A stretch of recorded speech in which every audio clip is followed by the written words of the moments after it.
starting with verse 1. Now, Jesus has just finished the Sermon on the Mount, and when he got through, why, the last thing then that we learned was that the people were just amazed because he taught them as one having authority. So they now are seeing a different individual on the face of this earth than what they're used to as they watch the scribes. So now as we start in chapter 8, we'll be going through the book of Matthew, and it's going to be one story after another. And if you put all of the stories together, if you say, what is the purpose of the book of Matthew, what would it be? Let me make it bigger. What is the purpose of the book of Matthew, Mark, Luke, and John? They all have the same purpose. So what would it be? All right, it's giving the evidence to prove that Jesus is the Christ, the Son of the living God. So each man is writing. He's writing to his own audience. He's writing with his own personality. He's going to be picking out the stories that he wants to tell. And so we've learned now that out of these four, Matthew, Mark, Luke, and John, three of them are called synoptic gospels. It's been a long time since we talked about that, so what does synoptic mean? It means the same as. So now there's going to be three of them, Matthew, Mark, and Luke, are going to tell the same stories. Now, you will find that's true, I suppose, 98% of the time. That if there's a story in Matthew, you'll also find that story told by Mark, and again, Luke will tell that story. Now, there may be a time when Matthew and Mark tells it, and Luke skips it. Or Matthew and Luke tells it, and Mark skips it. And so they will skip around. In other words, it's not a duplication. But 98% of the time, you will find it in these three Gospels telling about the same thing. Now, as they tell about the same thing, they are going to do exactly like you and I would do. If we went on a fishing trip and we came back and somebody said, well, tell me about the fishing trip. Well, I tell my story, then you tell your story. Will you tell anything that I didn't tell? Obviously. How often will that happen? In other words, if I get two of you and you go somewhere, you do anything, I don't care what it is. If you go to the hospital to visit the sick or go on a fishing trip or take an airplane ride or whatever it is, and I ask two people to tell me that story, will they ever tell it exactly the same? It'll never be exactly the same. Now, if they're two truthful people, will they contradict each other? No, there won't be any contradiction, but can you tell stories and then maybe you tell yours and then I add some new things that you didn't tell? In other words, when you tell a story, do you tell every little detail of it?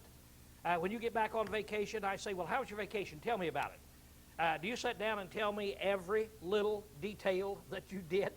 You see, if you're gone 2 weeks, it'd take 2 weeks to tell that. So you don't do that. Now, this is what we find with Matthew, Mark, and Luke. They'll tell the same story.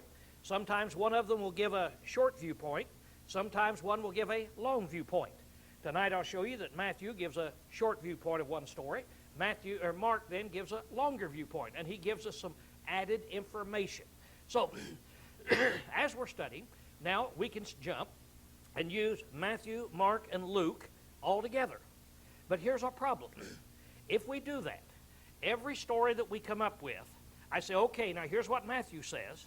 Now let's skip over to Mark, and here's what we find with Mark. And then now go over to Luke, and Luke says something else. Then we get back.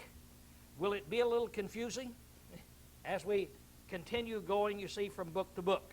So I'm going to try to stay with Matthew's version. There will be times that I'll jump to Mark and Luke because they give a longer version. They tell us something that Matthew doesn't tell us. And you'll see that. We'll be talking about that a little bit tonight here. But now then, let's start in chapter 8, and let's note now what he does. It's going to be one story after another. And these stories are going to be what Jesus does. And you're going to be able to put them together, and then you're going to be able to come to a conclusion. And that conclusion is that nobody could do these things unless he is divine. That's the purpose of all of these, that he is the Christ, the Son of the living God. John says that's the reason he's writing. John says he did many other things that I've not written in this book. He said, but if I wrote everything Jesus did, I guess the world wouldn't hold it. So he's saying we're picking out these things. You put them together, and you're going to have to come to a conclusion that Jesus is different than any other man who's ever lived. He's going to do things. One of the things he's going to do, obviously, is miracles that a normal human being cannot do.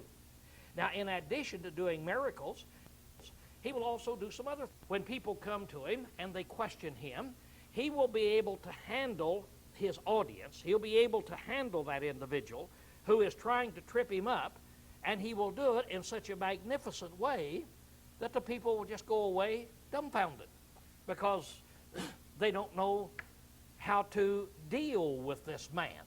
He knows what's in the heart of people. He knows why they're asking these questions. He's able to give them an answer to cut right to the quick. If you, an honest person, ask an honest question, then he'll give you an answer. If a dishonest person asks a dishonest question, a lot of times he will turn it around on them to show that they are dishonest. So the way he deals with human beings, that's another thing that we'll be looking at. So we'll be looking at all these various things to see now the things that happened to Jesus as we go through the book of Matthew. Now, in chapter 8, now when he was come down from the mountain, now what mountain would that have been? What was he doing up on the mountain? Sermon on the Mount. Remember? Okay, so he's up there, the Sermon on the Mount. We came down from the mountain, a great multitude followed him. And behold, there came to him a leper and worshipped him, saying, Lord. Now, stop right here, and we'll define this. This word for worship is a word that is used then, and it's used today in England, somewhat like this. We don't use it in America like this. But the idea of worship, we use it here in America. When you say worship, it means that you are extolling an individual as deity, that you're worshiping him as deity. Isn't that the point that you get when you talk about worshiping? Now, when you talk about Lord, when somebody says, he is my Lord, what do you think about? Here with our English-American minds, and I told you I'm going to talk about Lord tonight, we think about Jesus Christ, don't we? But now, Lord is a word that is used more than just referring to Jesus Christ. I've been quoting a passage to Helen quite frequently, trying to get her to do this, but she won't do it. Abraham, it said to Sarah, that she called Abraham Lord. Now, you hear that, Helen? Now, what does that mean? When she called Abraham Lord, was she saying he was deity? Well, that's what I've been trying to claim, but even what does Lord mean? Okay, the master, the ruler. See, that's what it means, the master or the ruler. So what could a slave call the master? Would it be okay to call him Lord? In England, do they have lords in England? Yeah, they make lords over there, don't they? And you don't think that they're talking about deity. So Lord means that you're holding somebody in high respect. Now worship, this word for worship, can be used in these two ways. One, that you worship as though there is deity, and the other is that you worship, meaning you show great respect. Again, in the European countries, especially in England, when somebody walks in and they hold a high office, why they curtsy or they have some kind of a exhibition that they use to show, I'm elevating you. Now, they would be worshiping. When you bow before a person, you would be worshiping. Whatever you're doing to elevate that person. So, here is where you always then have to decide as you read this, is this person, like this leper right here, is he worshiping Jesus as deity, as though he's the Son of God, or is he worshiping him in the respect of exalting him highly with great respect? Now, before you answer that, as we look here at the with the life of Jesus. Has anybody confessed him to be the Christ yet? Does anybody know he's the Son of God yet? You see?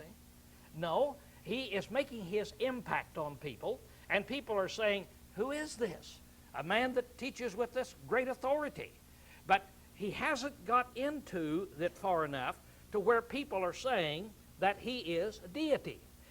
Peter's not made his great confession yet that he's deity. So just looking at it, I'd say that the chances are that this leper is looking at Jesus, knowing that he has performed these other miracles, and he respects him so highly for the power and what he can do that he walks up to him in a very, well, how would you put it, respectful attitude, a worshipful type attitude, exalting him highly. And we can see what he thought of him when from what he says. Notice now how he answers here.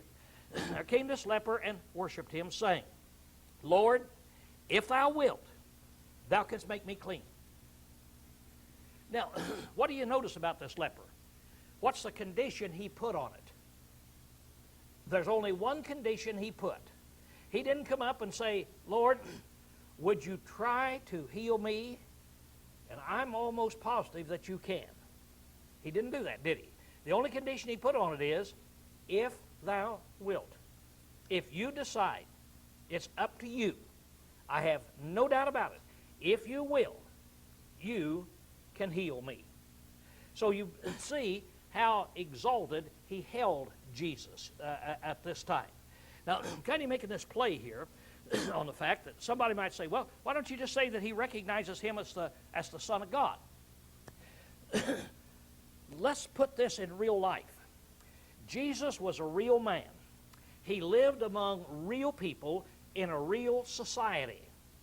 And when the Son of God came, and he was a real man with blood in his veins, and he lived in a real society, would it take a while for people to truly be convinced that he was deity in flesh? Certainly. It's going to take a while.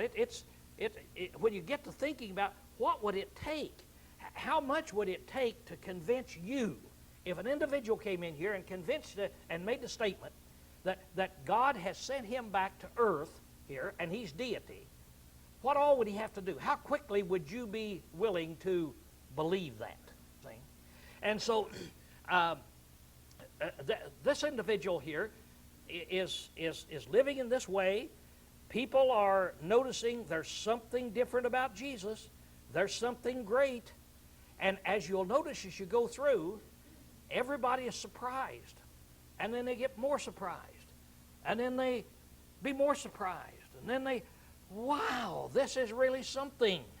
Now, it's easy for you and me to say, had I been there, isn't it?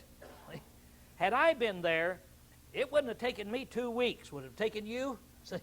No, it's easy for us to say that, but not so in real life here. So let's notice now how people, society, even the apostles, at this time, do the apostles know and believe without any reservations that he's the Son of God? No. See, we're going to see that they don't. They're going to have these doubts at this time. So here comes a guy, and he has this tremendous faith. And he comes up and he said, now, if you will, you can make me clean. And then Jesus said, stretch forth his hand and touched him. Now that's significant, saying, I will. Be thou made clean. And the leper, his leprosy, was cleansed immediately. Now what is so significant about this, where Jesus walked up and touched him? Why is that worthy of mention, rather than just saying, be clean? You don't touch a leper. If you touch a leper, then you become unclean. And so you didn't touch them. In fact, lepers, when they went around the country, they had to walk up. When they walked up to somebody, they had to yell, leper, leper, and let you know that they were a leper, so you could get away from them. Because if you touched them, then you became unclean. So they were an outcast to society. But Jesus now does something that nobody has ever done. He reached out and he touched the leopard and said, "Be clean." How fast did it take the leopard to be healed of his leprosy? Just immediately, he was healed of his leprosy here. Now, as we look at this, there's a significant thing here that is coming up here now. He says in verse 4, "And Jesus saith unto him, See thou tell no man, but go and show thyself to the priest, and offer the gift that Moses commanded for a testimony unto them." So now Jesus said, see that you don't tell anybody. This is interesting.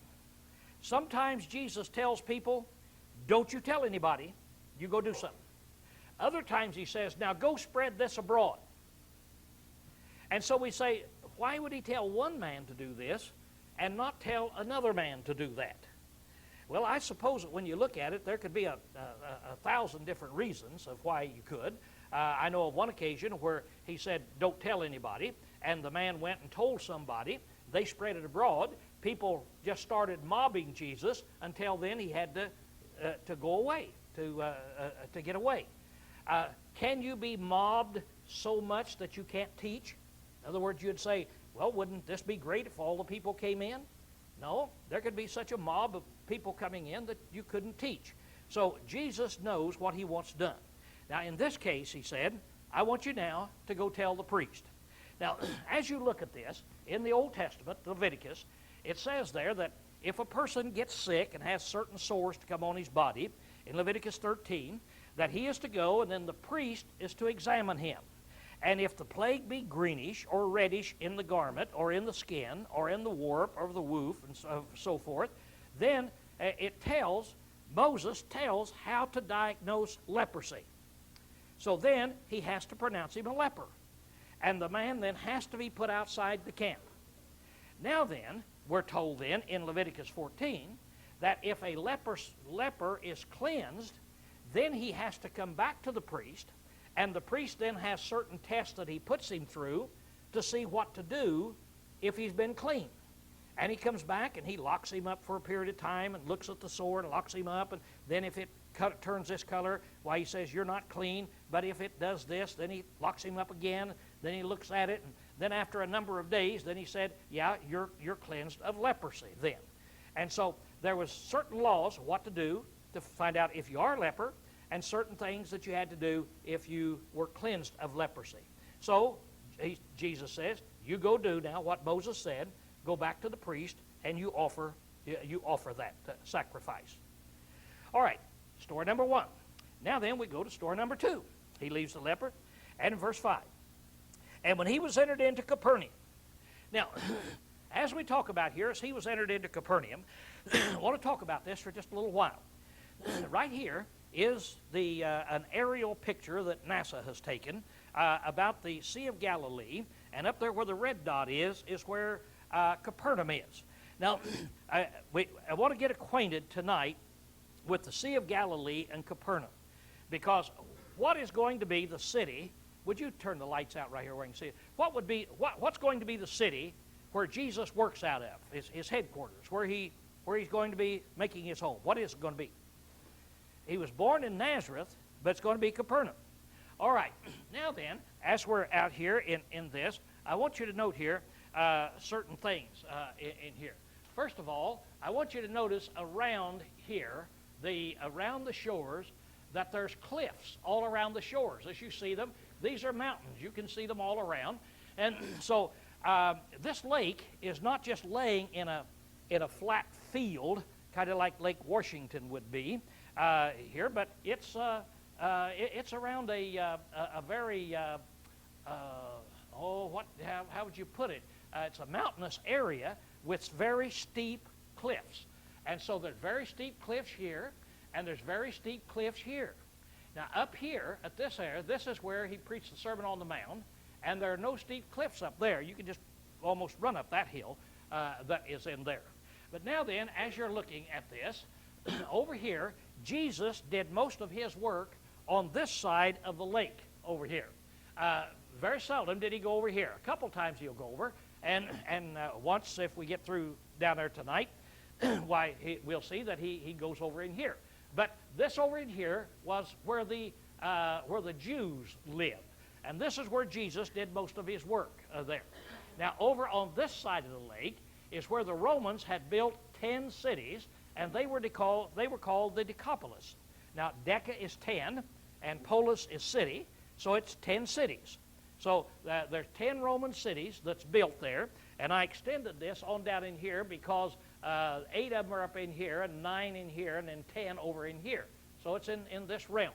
So that kind of gives you an aerial view of what you got. Here's another one. That up here, we've got Capernaum at the north. Jordan River flows out this way and comes down. Over here is Nazareth. So he left there, and he comes over. And over here at Capernaum is where he's going to be. Now, again, you can see the ridges, and you can see the cliffs, and so forth that are around there. I'm making a play on this because in a little while we're going to get into a storm on the sea, and it'll help us understand why these things happen in here. So now as we look at this map, which would be a map we've kind of used in Bible classes, over here on this side of the lake is where the Jewish people lived, and over here is where the Romans lived over here then, as we're looking at the lake in there. Now if you're sailing across the lake and you're coming into Capernaum, up in here is Capernaum. This is where it is. You can see it just kind of located in a little valley that comes down there. So trees are there, and it's a nice little place as you're coming in. There's the hills in the back of it, and there's the harbor that you'd be coming in on. So now then, we're going to come in to Capernaum, and as we come in there, you can flip it back on now. As we come in there, an interesting thing happens. He comes in, and a centurion comes down. Now, when he was coming to Capernaum, there came unto him a centurion. Now, what does century mean? How many years in a century? Going to be hundreds. A centurion is a Roman officer that has 100 men underneath him. So this Roman centurion then, he became beseeching him, saying, Lord. Now, a lot of times people translate like Lord. This is one of those places there. Sir, in other words, a high mark of respect that's in there. Lord, my servant lieth in the house sick of the palsy, grievously tormented. And he saith unto him, Jesus said to him, I will come and heal him. And the centurion answered and said, Lord, I'm not worthy that thou shouldest come under my roof, but only say the word, and my servant shall be healed. For I also am a man under authority, having under myself soldiers, and I say to this one, Go, and he goeth, and to another, Come, and he cometh. And to my servant, Do this, and he doeth it. Now, the centurion comes to him, and he wants us healed, and Jesus said, I'll come and heal him. What would you have done? Put yourself in his shoes. What would you have done? Would you have said, oh, no, don't come to the house, just heal him here? I'd probably said, come with me. You see, that's what I'd want. But now this centurion, he said, he's showing now something about Jesus that is really great. He's really perceptive. He's really seeing something. He said, Lord, I'm not worthy for you to come in my house. I'm a Gentile. You come into my house, you will become considered unclean according to your Jewish law at that time. And I'm not worthy for you to come. And he said, and by the way, I am a man under authority just like you are. I know that you have authority, and I know what authority means because I'm a man under authority. I'm a Roman centurion. I have people over me that gives me orders, and I have authority to give my men orders. So I know what it means to have authority. All I've got to do is tell one guy, go, and he goes. Another guy, come, and he comes. So, Lord, all you've got to do is say, be healed. Because you have authority. See, that's the point that he's getting at. You have this authority, and so just say the word, and you'll be healed. 10. And when Jesus heard it, he marveled and said to them that followed. Now, before we go any farther, maybe we ought to talk about that marvel just a moment. What would that mean? When Jesus saw it, he marveled. What did that mean he did? He was amazed. He was impressed. He was really impressed. showing that Jesus has all the feelings that we have. This is another thing that we'll see as we go through. Jesus had all of the human feelings that you and I have. He knew what it was like to have somebody in his family die. His dad died while he was living. He knew what it was like to be sick. He knew what it was like to be, and on down the line you go. And in this case, the centurion comes up and says this, and he just, what a man. He marveled at this Gentile. And then he said this. He said to them that followed, now who would be the them that followed? There might be 25 people in there, but who's the 12 that is going to be following him all the time? See, his apostles there that is there. Now, them that followed, verily I say unto you, I have not found so great faith, no, not in Israel. This is an illustration of faith that is so great, I haven't even found it in Israel, among the Jewish people. Now, are there degrees of faith? There are degrees of faith, aren't there? See, there are degrees of faith. And here it is. Here we have a person that has great faith. Let's define faith. What does faith mean? Faith means that you accept evidence. That you accept evidence. You can't have any faith if you don't have some evidence. Now, the evidence generally comes to you in words. Paul said, faith cometh by hearing, and hearing by the word of God. That's the way God will speak to us. So the only way I can have any faith with God is hearing what he had to say. I might see some things. Let's take a doctor. So suppose I don't talk to a doctor. I don't ask him any questions. But I see that here's this individual that was just deadly sick. The other doctors have given up. And this friend of mine goes to this doctor and he heals him. Man. And then I hear that somebody else was about to die. And he went to this doctor and he healed him. And then I hear this. What's happening to my mind? What's happening to my faith in this doctor? With each little bit of evidence, wow, I'm looking at the evidence in there, and I am accepting evidence. See, I'm accepting it. So this centurion, he's seen Jesus do these things. And so now he's accepting this. He's accepting it. Now faith is made of two parts, though. It's accepting the evidence, and it's putting your trust in it. That's what it is. Let's suppose that I see this doctor that's healed 5 or 6 of people out here that were just given up to be dead. And I'm just amazed. So I get really sick, and I go to this doctor. And this doctor said, well, Lowell, what we have to do, he said, I can heal you, but what we have to do is we've got to cut your head off and sew it back on. Now, why are you guys laughing? Now, if I had absolute trust in that doctor, what would I say to him? Well, get your knife out. See, that's what I would say. But you know what I would say, don't you? See, hold it, doc. Now, are you sure? Now, as soon as I say that, what am I telling you about my faith in that doctor? Is it totally absolute? No.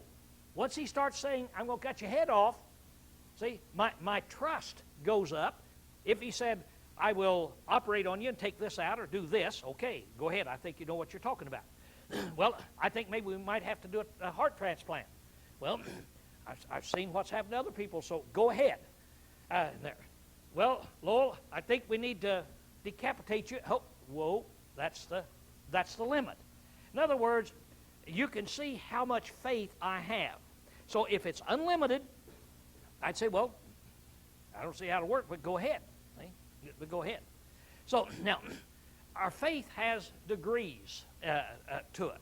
And what we are striving for is that absolute faith, is accepting the fact that Jesus is the Christ, the Son of the living God, and then putting our trust in Him. How much of our trust? Everything. See? everything, putting it in him. Now, this man right here has showed how much he trusts him. Lord, you don't even have to come to my house. You can just speak and heal. You can do something I've never seen any other man do. And so he had a lot of trust in Jesus. So that's what Jesus is saying here. I've not found such faith. Anybody that puts such trust in me, not even in Israel. He said, and I say unto you, that many shall come from the east and the west, and shall sit down with Abraham and Isaac and Jacob in the kingdom of heaven.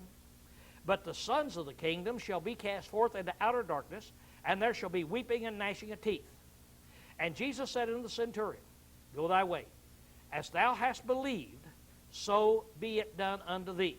And the servant was healed 30 minutes later, at that very hour, right when Jesus said it, the servant was healed. There. Now, Jesus now is teaching his disciples something. He said, I haven't found such great faith, no, not in Israel. Would that include those 12 guys? Yeah, see, that includes you that's there. Haven't found such great faith. He said, I want to tell you guys something. I want to tell you Jews something. Now, this is something, again, we have to keep in our mind. Jesus preached to a certain culture, and it wasn't in America, was it? It wasn't in a culture of where it's not political sound to even notice different people in different ways. People at that time, they had a line drawn between Jew and Gentile. And the Jews would have nothing to do with the Gentiles and considered them as unclean. So now Jesus is getting ready to tell these Jews something now. And he says, now, I want to tell you that there are many that's going to come from the east and the west and sit down with Abraham. Now, who would these guys from the east and west mean? Every Jew would know that. They're going to come down and sit with Abraham. Who would they be? The Gentiles. Who is a Gentile, by the way? What's the definition of a Gentile? It's anybody that's not a Jew is a Gentile. Now, he said, there are going to be people from the east and the west around the world that are not Jews. And they're going to come and sit down with Abraham, Isaac, and Jacob in the kingdom of heaven. Now, here he's talking about kingdom again. You remember when Jesus and John the Baptist first came on the scene, when we first started this study? What was the first sermons they preached? What did they go about preaching? Repent ye, for the kingdom of heaven is at hand. Now, the Jews had been taught about this kingdom all the way through the Old Testament. That's what they had been looking for. They had been looking for that kingdom that God was going to set up. They'd been looking for that king. What did they call that guy who was going to be the king in the kingdom of Israel? The Messiah. That's what they called him. Then, in the Greek language, it's called Christ. So, they were looking then for the kingdom. They were looking for the Messiah. And the kingdom was coming, and the Jews had been taught so that they would be able to just step right into the kingdom. Now that he's got these Jews, excuse me, and even got his own 12 who's following him, and he's preaching the kingdom of heaven is at hand, and then try to put yourself in their shoes. How would you feel if he turned around and made the statement, out of all you people, I've not found such great faith as in this Gentile, and I'll tell you, Jews, something else. That there are going to be many Gentiles come from around the world and set down in the kingdom of heaven, and a lot of Jews that's going to be cast out into outer darkness. Would that get your attention? That'd get your attention.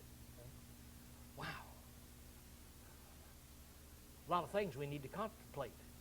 How could a Gentile be elevated so highly? How could a Jew be thought about so badly? The Jews had a doctrine. They were taught by the rabbis that the gates of hell were guarded so no Jew could possibly get in. That if a Jew started to go to the wrong place, why, they had guards there, and they'd grab him, and they put him out so that the Jews would be saved and go to the kingdom of heaven. And so no Jew could possibly be lost.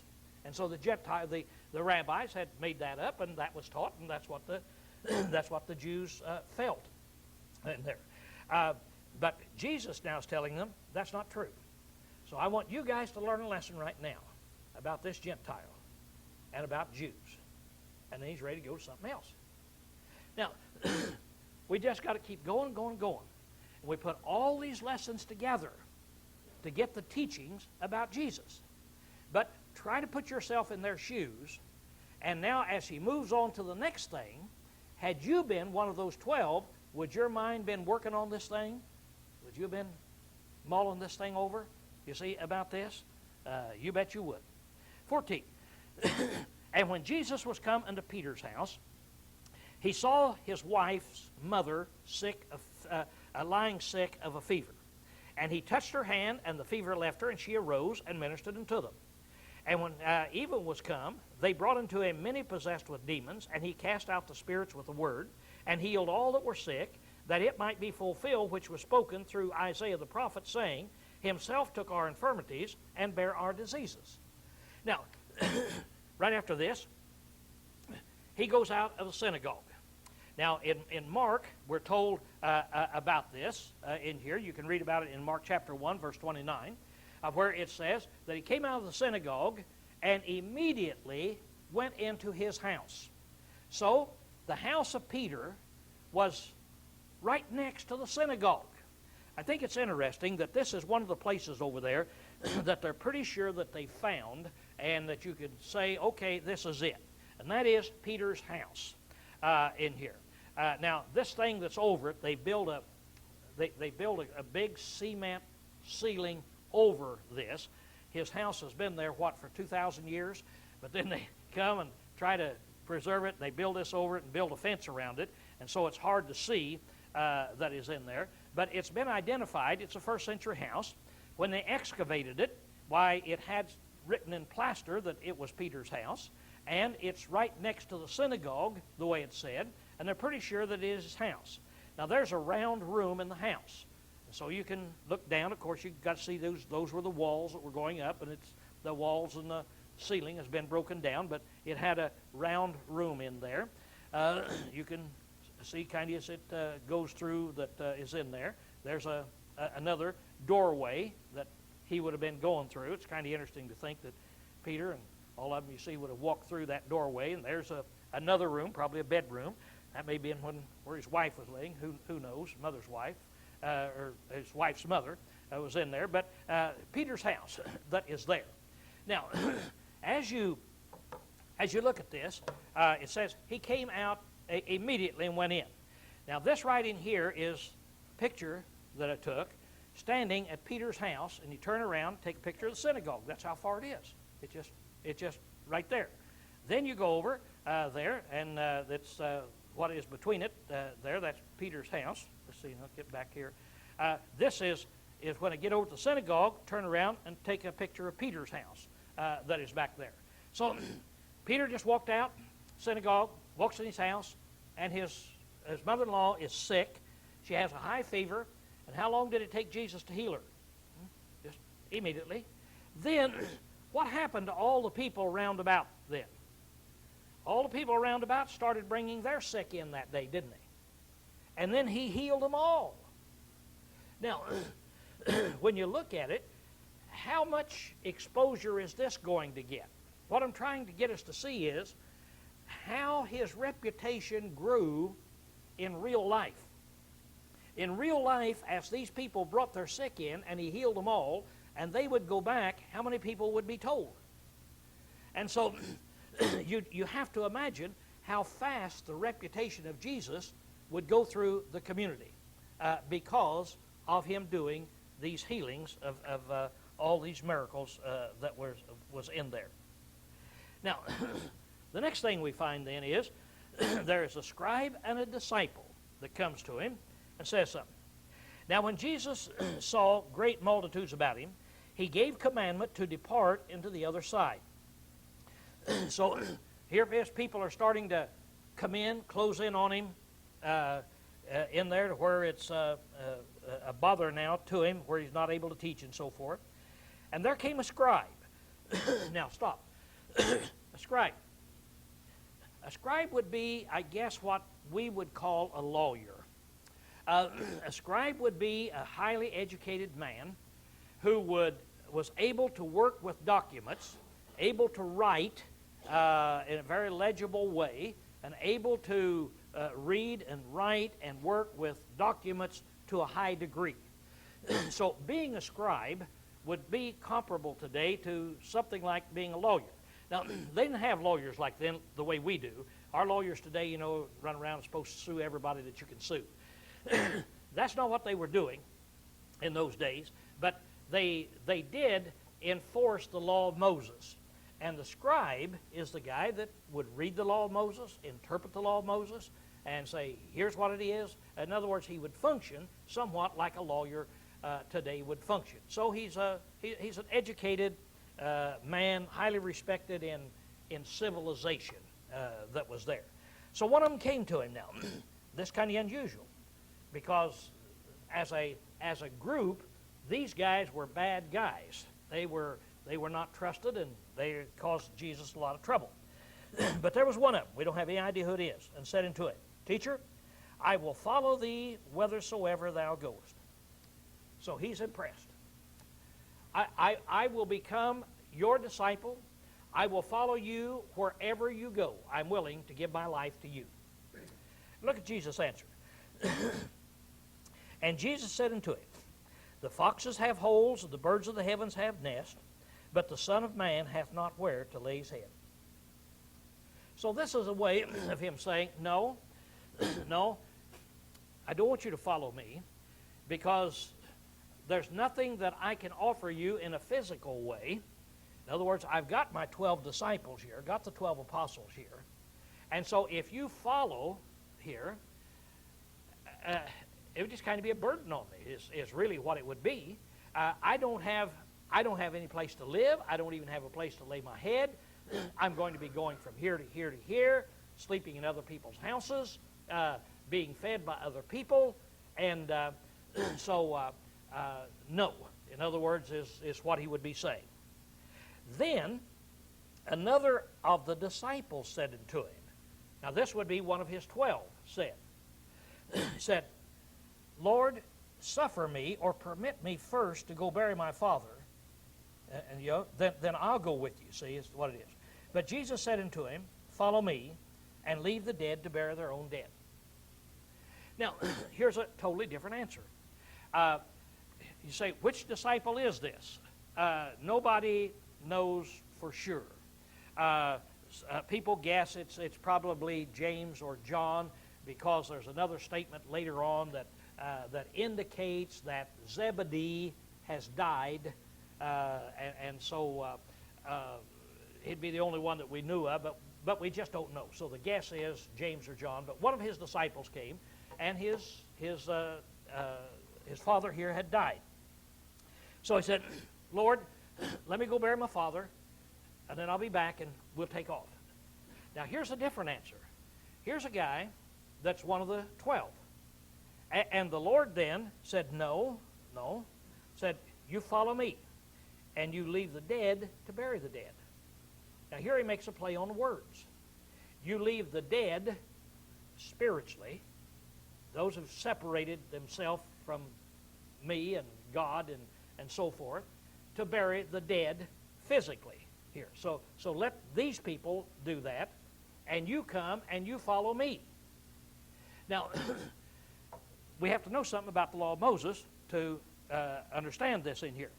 If the disciple had been exposed to a dead body, which he would have been, goes home where his father is, he would have had to go through a 7-day cleansing ceremony, thereby hindering the preaching of Jesus.